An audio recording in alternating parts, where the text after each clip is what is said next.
느헤미야서 2장 1절에서 10절까지입니다. 느헤미야는 바벨론에게 예루살렘이 멸망할 때 그 예루살렘 성이 어떻게 파괴됐는가, 지금의 상황이 어떤가, 이것에 대해서 소식을 들었을 때 어떤 생각을 가졌는가 하면 이것은 내가 해야 될 일이다, 이런 생각을 가졌습니다. 이게 매우 중요합니다.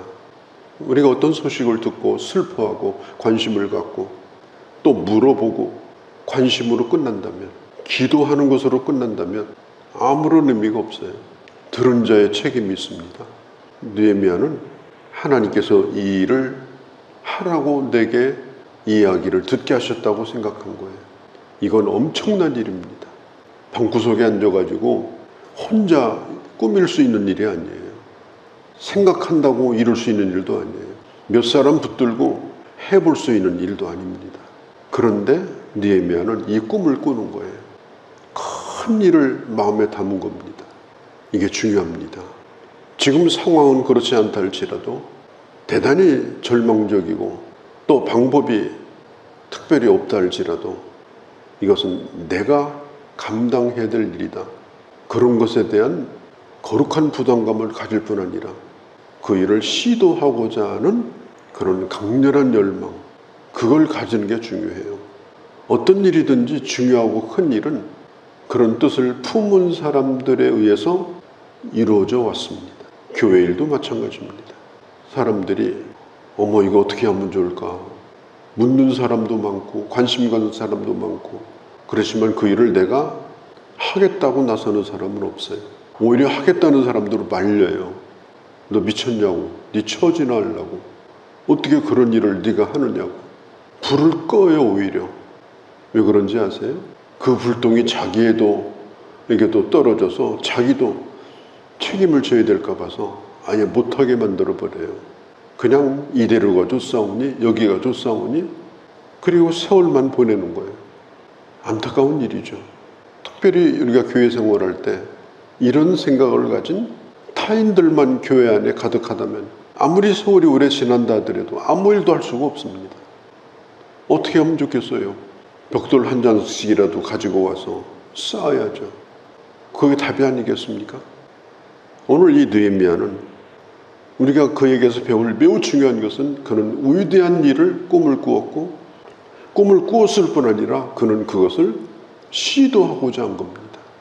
저는 교회에서 중직자들이나 그래도 교회 책임이 있다고 생각하는 사람들은 누가 해주기를 바라고 누구 책임이라고 생각하지 말고 하나님이 내게 주신 모든 자원을, 모든 시간을, 모든 물질을 다 동원해서 그 일을 시도하고자 하는 그런 심정을 가지고 기도하는 사람을 통해서 하나님은 기적을 일으키십니다. 그냥 세상 말로 이자도 못 갚아가지고 헐떡대면서도 아무 생각 없이 세월만 보내고 무슨 교회 소망이 있겠어요? 무슨 길이 보이겠습니까? 그렇지 않습니까? 그것이 내 일이라고 생각하고 내 발등에 떨어진 불이라고 생각하면 어떻게 하든지 끌려고 펄펄 뛸 겁니다. 우리가 하나님을 위해서 산다는 것, 내가 주를 위해서 산다는 것은 느헤미야처럼 그런 소식을 들었을 때 이것은 내가 해야 될 일이다, 기도하는 겁니다. 느헤미야는 그 소식을 언제 들었느냐? 12월 달에 들었어요. 유대 전력으로. 그리고 그 해를 넘어가지고 4월 달에 왕에게 입을 엽니다. 우리가 1장에서 보았죠. 느헤미야가 얼마나 처절하게 기도했는지. 날마다 그렇게 기도한 거예요. 처절하게. 하나님 앞에 몸부림치며 기도한 거예요. 넉 달 동안을. 사람을 향해서 쉽게 입도 안 열었어요. 하나님 앞에 엎드려서 어떻게 해야 될지 지혜를 날마다 구하고, 기도하면서 날마다 계획을 세우고, 어떻게 하든지 일을 시작하려고 몸부림을 친 거예요. 그런 생각이 들었다고 그래서 사람에게 입을 열고 어떻게 해보려고 그런 무모한 행동도 하지 않았습니다. 하나님 앞에 기도하면서 한 가지 한 가지, 수백 가지는 될 겁니다. 그 모든 것에 대하여 전부 물으면서 계획을 짠 거예요. 그냥 기도한 게 아니에요. 기도하며 계획을 짠 겁니다. 넉 달 동안. 느헤미야가 심정이 어떻겠습니까? 날마다 괴롭죠. 날마다 힘들죠. 사람이 마음에 근심이 있으면 숨기기가 어려워요. 그동안에는 느헤미야가 왕의 측근으로 살았어요. 왕이 참 맛있다 그러면 오늘도 참 특별한 일 없이 지나가는구나. 오늘 술 맛이 왜 이렇게 좋으냐 그러면 보람도 느끼고 그냥 하루하루 그렇게 사는 거예요. 근심할 일이 없었어요. 그 일이 즐거웠어요. 근데 어느 날부터 이 근심이 생겼어요. 왕이 눈치를 챕니다. 왕이 물어봐요. 왜 얼굴이 그러냐? 이건 대단히 위험한 말입니다. 자꾸 눈치를 보고 불안해하고 뭔가 막 불편해하고 뭔가 해야 되겠는데 못하는 것처럼 막 그런 행동들이 나오고 그러면 그런 신하가 주는 잔을 받아먹고 음식을 먹는 왕이 무슨 생각이 들겠어요? 의심을 하는 거예요. 저놈이 뭔가를 꾸미고 있구나. 그런 생각이 왕에게 한번 들면 이건 생명이 부지할 수가 없는 겁니다. 그래서 왕이 물어봐요. 도대체 무슨 근심이 있느냐? 그때에 느헤미야가 말합니다. 우리 조상에 묘가 있는 그 성이 불탔다고 합니다. 저는 그래서 지금 마음에 근심이 가득합니다. 뭐 성을 재건하겠다든지 성벽을 쌓아야 되겠다든지 그렇게 어리석은 말을 하지 않았어요. 우리 조상의 묘실이 있는 곳에 지금 다 불타서 담도 없고 문도 없고 그렇습니다. 예전에 왕조 시대는 종묘사직이라는 게 있었어요.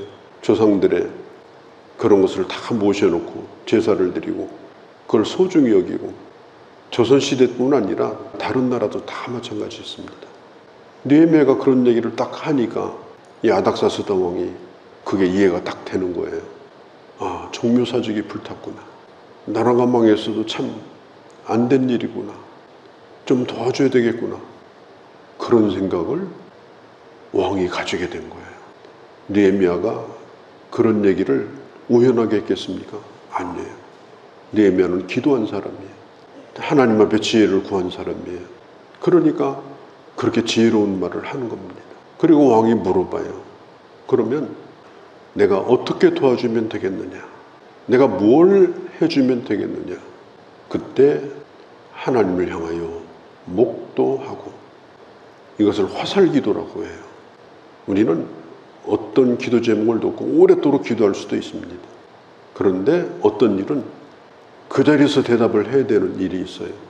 대답을 안 하면 그냥 끝나요. 왜? 왕은 본래 관심이 없던 얘기니까. 또 왕은 자기가 계획했던 일도 아니니까. 상대방도 계획이 없으면 끝나는 거예요.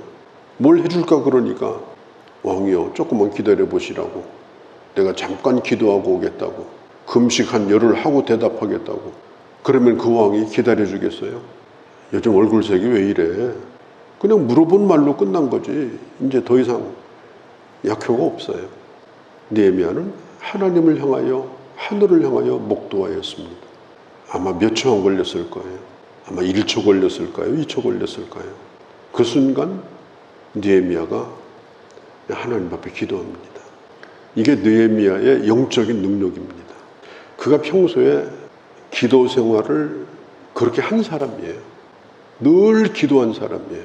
밥하면서도 기도하고 길 가면서도 기도하고 차 운전하면서도 기도하고 어떤 일이 있으면 그냥 되게 그러잖아. 욕하고 막 혼자 중얼거리고.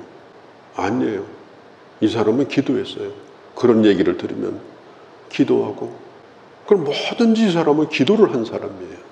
그러니까 무슨 얘기를 들으면 즉각적인 반응을 한 것이 아니라 늘 기도를 했어요. 그게 거의 습관이 된 거예요. 기도의 안테나가 늘 이렇게 켜져 있는 거예요.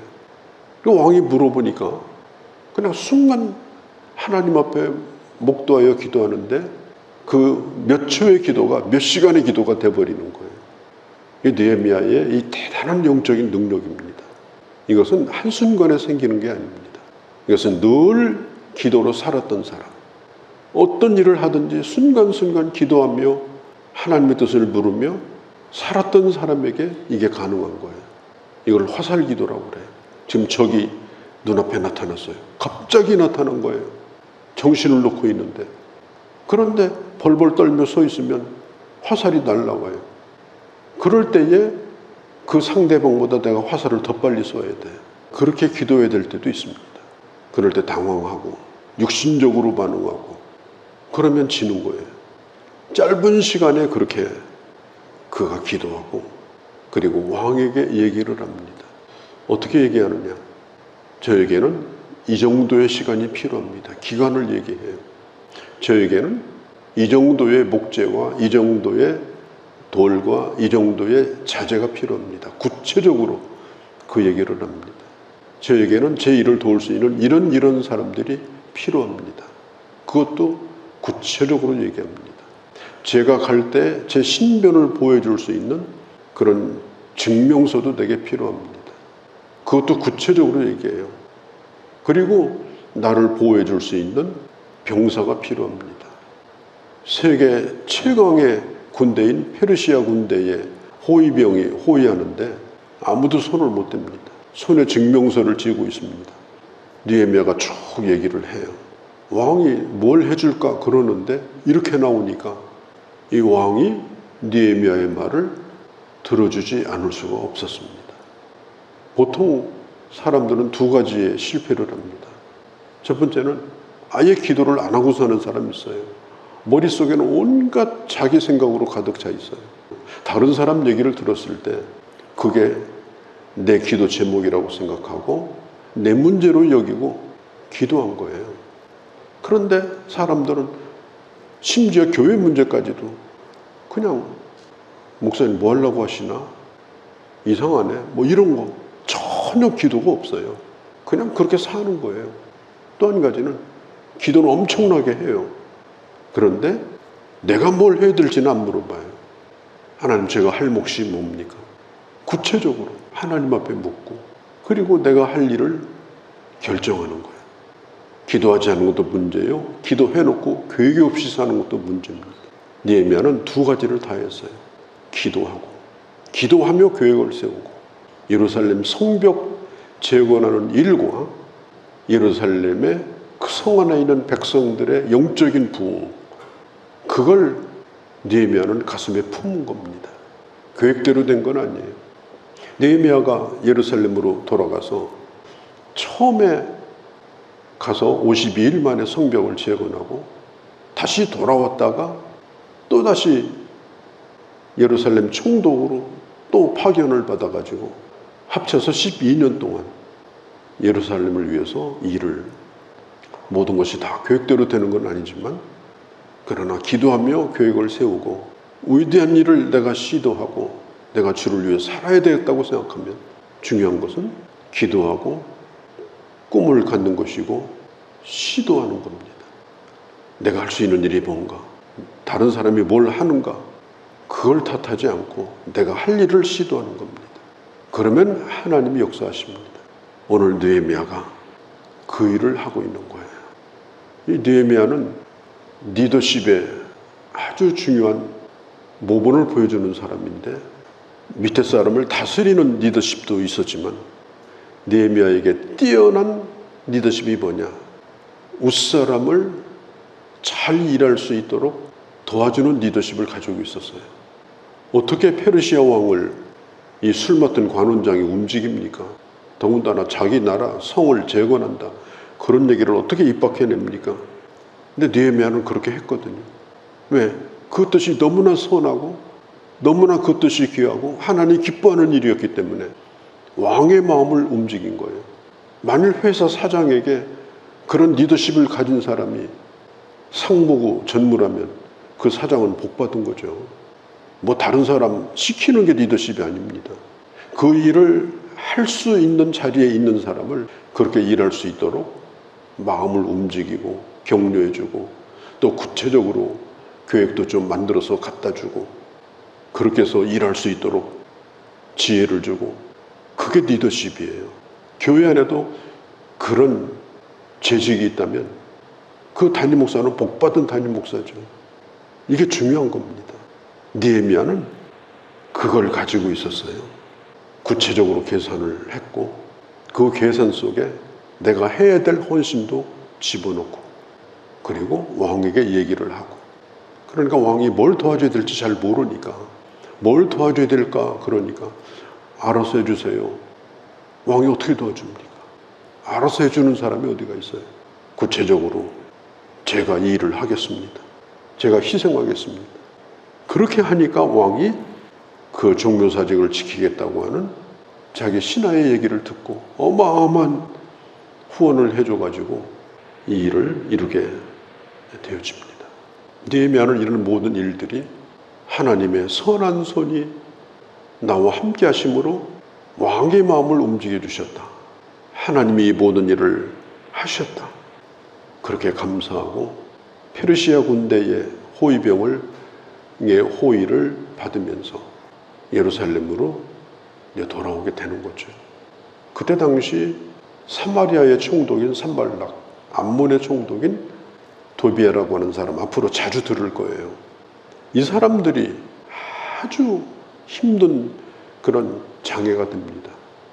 그러나 하나님이 함께하는 일이기 때문에 그건 그렇게 두려운 일이 아니었습니다. 감당하면 되는 일입니다.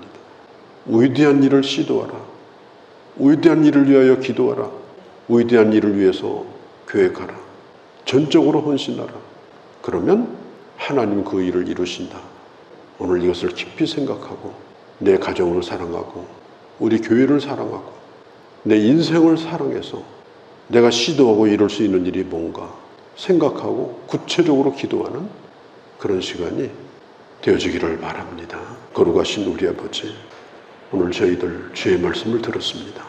이 말씀을 깊이 생각하고 하나님이 내게 주신 마음, 그리고 그걸 붙들고 기도하고 구체적인 계획을 세우고 그리고 왕의 마음을 움직여서 그 일을 이룰 수 있는 섬기는 리더로서, 동역하는 리더로서 그 일을 감당함으로 아버지, 하나님의 일을 일으키고 하나님의 역사를 이루어갈 수 있는 우리 교회도 일어나게 하시고 하나님의 역사를 저희들에게 허락하여 주시옵소서.